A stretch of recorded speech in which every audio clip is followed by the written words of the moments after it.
Assalamualaikum warahmatullahi wabarakatuh. Bertemu lagi dengan saya Muhammad Syahrani dari Fakultas Teknik Informatika Universitas Islam Kalimantan Banjarbaru. Saya berasal dari kelas 5B non-rek BJB dengan NPM 1863096. Pendahuluan saya ingin menjelaskan mengenai presentasi evaluasi mata kuliah Interman atau yang biasa kita sebut interaksi manusia dan komputer. Di sini saya akan menjelaskan bagian-bagian penting dalam materi yang telah Bapak dosen berikan, yaitu materi ke-9 dan materi ke-10 yang sudah saya rangkum dan sudah saya jadikan ke dalam bentuk PowerPoint. Baiklah, saya akan menjelaskan dari slide yang pertama. Evaluasi Interman dan komputer. Pendahuluan. Yang pertama itu ada suatu kegiatan. Kegiatan yang dimaksud ialah evaluasi suatu software atau tampilan merupakan kegiatan yang dihindari karena akan menambah waktu pengembangan dan biaya. Yang kedua, seorang. Maksudnya di sini yaitu seorang user berkeinginan untuk menggunakan sebuah sistem yang mudah dipelajari dan penggunaannya sedapat mungkin efektif, efisien, aman, dan memuaskan. Selain itu, sedapat mungkin menyenangkan, atraktif, menantang, dan lain-lain. Yang ketiga, adanya asumsi bahwa selama suatu software dapat digunakan, maka itu sudah cukup bagus. Yang keempat, ini adalah bagian poin penting yang akan kita bahas, yaitu evaluasi. Sebuah proses yang secara sistematis mengumpulkan data yang menginformasikan kepada kita tentang pendapat seseorang atau sekelompok user mengenai pengalamannya menggunakan sebuah produk untuk sebuah tugas tertentu dalam sebuah lingkungan tertentu. Mengapa evaluasi dibutuhkan dan mengapa juga kapan evaluasi itu dilakukan? Evaluasi dibutuhkan dan dilakukan. Evaluasi dibutuhkan karena desainer tidak dapat berasumsi bahwa orang lain seperti dirinya dan mengikuti desain guideline menjamin bahwa karyanya pasti bagus.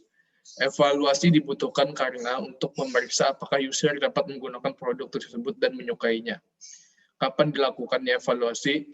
Selama proses pembuatan produk tersebut supaya selalu sama dengan yang diminta atau dibutuhkan oleh user. Proses ini biasa disebut formative evaluation. Kapan dilakukan evaluasi? Saat produk tersebut telah dipasarkan. Jika ada kekurangan atau perubahan kebutuhan user, maka produk tersebut bisa dibuatkan versi yang terbaru atau di-upgrade lagi, misalkan program-program Windows, Winamp, dan lain-lain. Evaluasi ini biasa disebut summative evaluation. Paradigma evaluasi itu ada beberapa macam. Yang pertama ada quickly and dirty evaluation. Yang kedua ada usability testing. Yang ketiga ada file studies. Yang keempat ada predictive evaluation. Di sini saya akan menjelaskan satu persatu. Yang pertama itu ada quick and dirty evaluation. Quick and dirty evaluation adalah umpan balik berupa keinginan dan yang disukai dari user atau konsultan yang disampaikan secara informal kepada desainer tentang produk yang dibuatnya. Yang kedua, evaluasi ini dapat dilakukan pada semua tahapan pembuatan produk dan penekanannya pada masukan yang cepat pada temuan yang didokumentasikan secara hati-hati. Selanjutnya saya akan menjelaskan mengenai usability testing. Usability testing, evaluasi ini cukup dominan digunakan pada tahun 1980-an, melibatkan pengukuran kinerja user dalam mempersiapkan tugasnya secara hati-hati. Dari proses inilah maka dibuatkan desain sistemnya. Kinerja user umumnya diukur dalam jumlah kesalahan yang dilakukan dan waktu yang dibutuhkan untuk menyelesaikan tugas tersebut. Cara yang umumnya digunakan untuk membuat sistem ini yaitu dengan cara yang pertama melihat secara langsung dan yang kedua merekamnya dalam video. Ini adalah cara yang sangat umum oleh orang-orang yang digunakan untuk membuat sistem ini. Evaluasi ini menggunakan kuesioner dan wawancara kepada user tentang kepuasannya menggunakan sistem tersebut. Penelitian biasanya dilakukan di dalam sebuah laboratorium di mana user diberi suatu treatment tertentu, misalkan cahaya, suara, warna, dan lain-lain. Atau bisa juga tanpa treatment. Yang ketiga yaitu file studies. Berbeda dengan usability testing, evaluasi ini dilakukan di lingkungan asli, di mana user bekerja. Hal ini bertujuan untuk meningkatkan pemahaman tentang kerja user secara alami dan bagaimana teknologi tersebut berdampak padanya. Evaluasi ini dapat digunakan untuk membantu mengidentifikasi kesempatan sebuah teknologi baru, menentukan kebutuhan-kebutuhan untuk melakukan desain, memfasilitasi pengenalan sebuah teknologi, evaluasi teknologi. Terus ada teknik yang dapat digunakan di dalam file studies. Yang pertama ada interview, observasi, pengamatan yang hanya dilakukan oleh desainer, participatory, yaitu user dilibatkan dalam pembuatan desain, etnografi, yaitu penilaian berdasarkan budaya.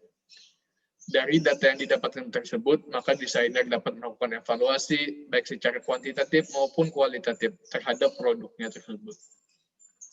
Dan yang terakhir yaitu ada predictive evaluation. Predictive evaluation yaitu didasarkan pada pengalaman seorang ahli dalam menghadapi user. Dan biasanya hal ini dijadikan patokan untuk memprediksi masalah-masalah penggunaan sebuah produk. Keuntungan evaluasi predictive evaluation ini yaitu yang pertama, user yang diinginkan tidak perlu untuk dihadirkan. Yang kedua, ada proses pembuatannya relatif cepat, murah, dan cukup disukai oleh perusahaan. Yang terakhir, tahun-tahun terakhir ini evaluasi ini cukup populer. Nah, jadi di tahun-tahun di era zaman digital sekarang yang banyak dilakukan yaitu predictive evaluation ini. Karena di mana user yang diinginkan itu nggak perlu hadir di dalam sebuah evaluasi ini. Dan pembuatannya juga cepat, murah, dan banyak disukai oleh perusahaan-perusahaan.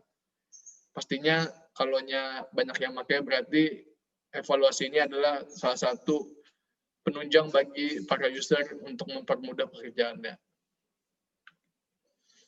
Di sini ada teknik-teknik evaluasi. Yang pertama ada observing user, yaitu penting untuk melihat bagaimana user berperilaku dalam lingkungan aslinya. Yang kedua ada asking user, diskusi dengan user dan user yang berpotensial dalam suatu grup atau grup yang khusus. Yang ketiga asking expert, untuk mendapat kritik tentang kegunaan sebuah prototype. Yang keempat ada user testing, dan yang kelima ada modeling user text performance. Teknik-teknik evaluasi. Yang pertama ada evaluasi dapat dilakukan pada laboratorium, lapangan pekerjaan, dan kerjasama dengan user. Beberapa pendekatan yang mengevaluasi perancangan atau desain. Ada metode analitik, ada metode review, ada metode berbasis model. Dan juga ada beberapa pendekatan yang mengevaluasi implementasi. Yang pertama ada metode eksperimental, yang kedua ada metode observasi, yang ketiga ada metode query. Evaluasi. Evaluasi ini digunakan untuk melihat apakah hasil rancangan dengan proses uji coba sistem yang telah dibuat sesuai dengan permintaan pengguna user. Proses ini tidak dikerjakan dalam satu fase proses perancangan, tetapi melalui proses perancangan dengan prinsip life cycle. Dengan hasil dari evaluasi dikembalikan untuk memodifikasi perancangan. Tujuan evaluasi. Ada 3 tujuan utama dari evaluasi. Yang pertama yaitu melihat seberapa jauh sih sistem berfungsi. Desain sistem memungkinkan user melakukan tugas yang dibutuhkan dengan lebih mudah. Ini tidak hanya membuat fungsionalitas yang sesuai aliran sistem, tetapi membuat mudah dicapai oleh user. User juga dapat melakukan aksi untuk melaksanakan tugas. Juga mencakup kesesuaian penggunaan sistem terhadap harapan user pada tugas tersebut. Evaluasi pada tahap ini meliputi pengukuran unjuk kerja dari user pada sistem untuk melihat keefektifan sistem dalam mendukung tugas. Yang kedua, tujuan evaluasi melihat efek interface bagi para pengguna. Ini mencakup pertimbangan aspek dari kemudahan sistem dipelajari, usability, dan perilaku user. Penting juga untuk mengidentifikasikan area desain yang berlebih dari user dengan menggunakan sejumlah informasi yang berlebih. Dan yang ketiga, yaitu mengidentifikasi problem khusus yang terjadi pada sistem. Ketika menggunakan konteks yang diinginkan, menyebabkan hasil yang tidak diinginkan, atau terjadi kekacauan di antara user. Ini tentunya berhubungan dengan usability dan fungsionalitas dari desain bergantung pada sebab masalah. Tujuan ini merupakan aspek negatif dari desain. Terus selanjutnya ada jenis-jenis evaluasi.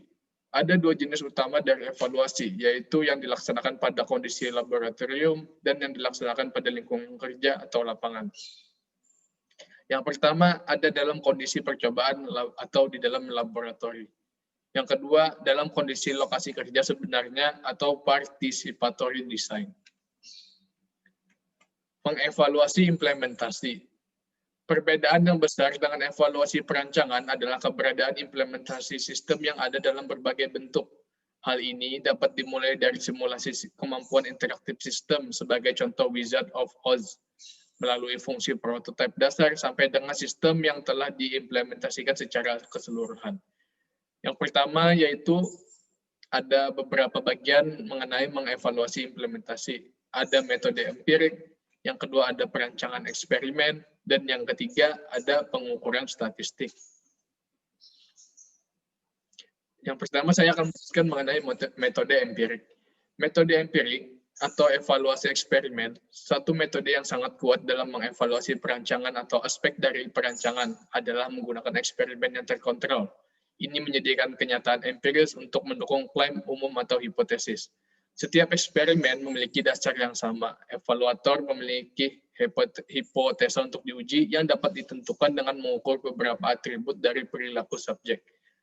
Setiap perubahan dalam pengukuran perilaku diatributkan ke kondisi yang berbeda. Dalam bentuk dasar ada sejumlah faktor penting terhadap keseluruhan kehandalan eksperimen yang harus dipertimbangkan dalam perancangan eksperimen. Adapun faktor-faktor tersebut adalah yang pertama ada subjek.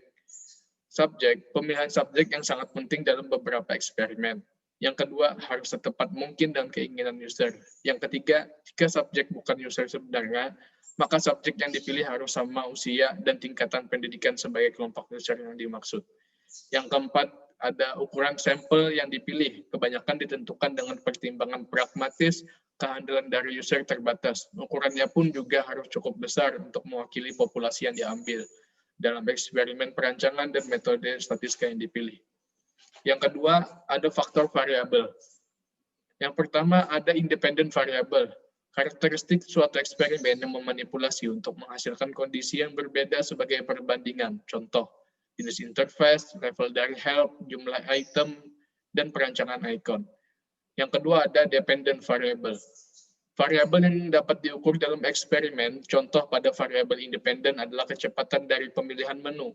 Variabel dependen harus diukur berdasarkan pengaruh variabel independen dan tidak oleh yang lain.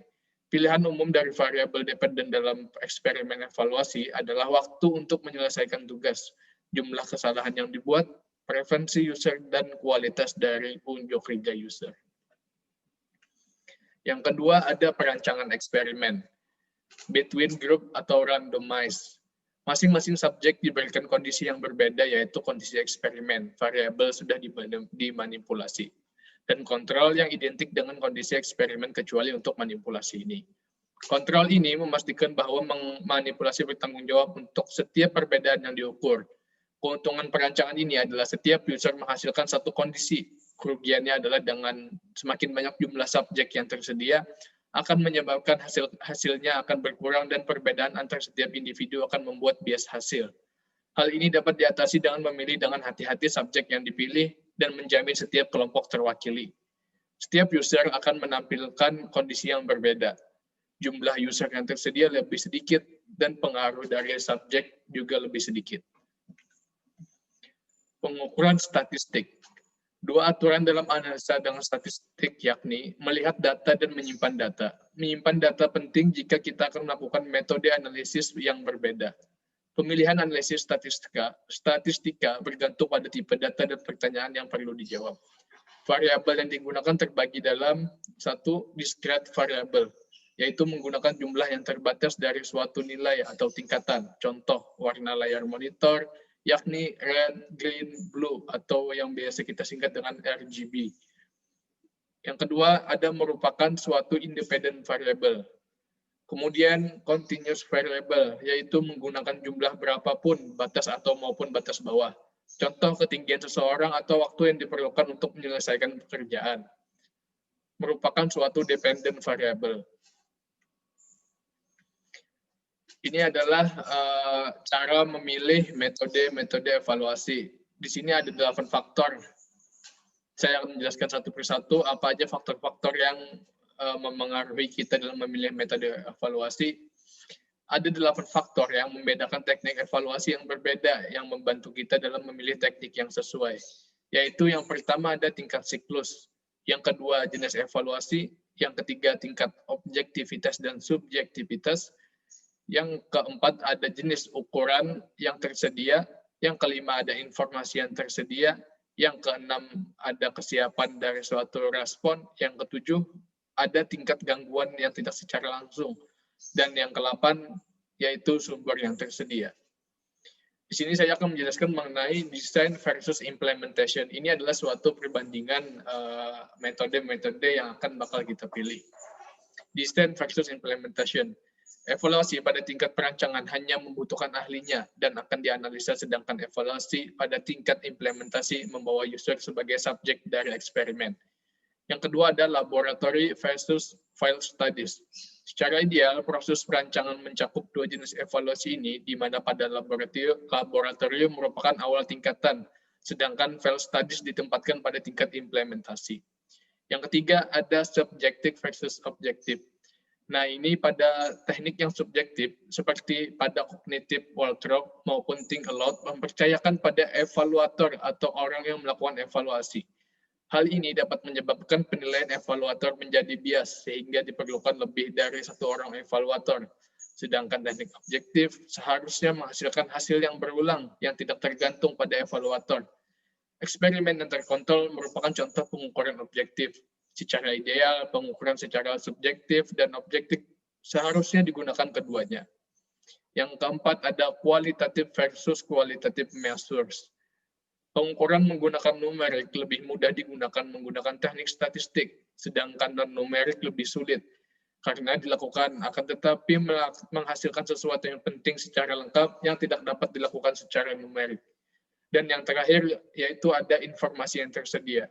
Tingkatan informasi yang tersedia untuk evaluator pada setiap tingkat proses perancangan dimulai pada informasi yang rendah sampai dengan tingkatan yang tinggi.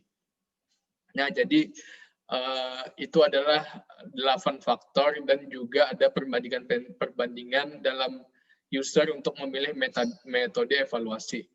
Dari beberapa metode tentu ada kelebihan dan kekurangannya, ada yang membantu, ada juga yang untuk mempersingkat pekerjaan kita, dan ada juga yang menarik para perusahaan untuk dilihat nantinya. Itu tergantung user sendiri, dari mana dia mau memilih metode yang dia pilih, itu sangat banyak. Dan faktor-faktor yang sudah saya jelaskan itu kiranya sudah lengkap untuk memilih mana-mana saja metode evaluasi yang sebaiknya akan kita pilih nantinya. Sekian, terima kasih. Ini adalah presentasi saya. Semoga apa yang saya sampaikan di sini bermanfaat bagi kita semua. Saya minta maaf apabila ada kekurangan selama saya berpresentasi. Semoga ilmunya bermanfaat dan kita diberikan kesehatan semuanya. Terima kasih yang sudah melihat dan menonton. Saya mengucapkan wabillahi taufiq wal hidayah. Wassalamualaikum warahmatullahi wabarakatuh.